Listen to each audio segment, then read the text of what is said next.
What if peace isn't something we create, but something that naturally appears when we stop fighting against ourselves? Seth once said, "Your civilization is in crisis not because people are too free, but because they are not free enough." It isn't spontaneity that destroys the world, it's fear. Fear of our impulses. Fear of what might happen if we simply trusted the intelligence of life within us. We built religions, governments, and schools on the assumption that human nature must be controlled. But if we don't trust ourselves, how can we trust the world we've created? Seth reminded us, it was human nature that began civilization. Cooperation, not control, allowed people to unite, to build families, communities, and meaning. The life that breathes through you isn't chaotic. It's intelligent, creative, and self-balancing. Then why do we associate spontaneity with recklessness and surrender with evil? Why do we think letting go leads to darkness when it's actually what allows the light to enter?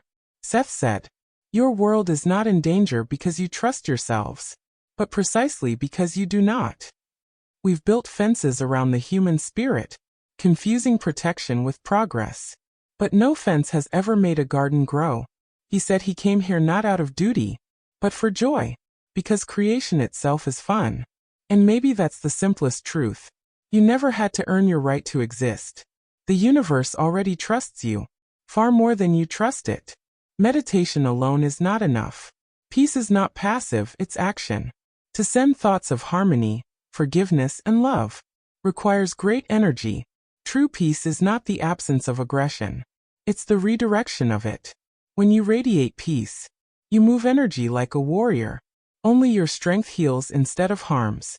If you dislike the state of the world, start by changing yourself, because the outer world is only the reflection of the inner one. Each of us carries a spark of eternal validity. When you honor yourself, you begin to honor that spark in others.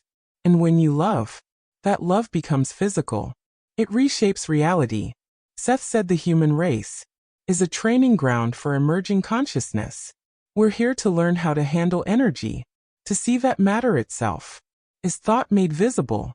And maybe that's all awakening really is. Remembering that beneath the noise and fear, you already know how to trust life. Because peace doesn't come from control. It comes from trust.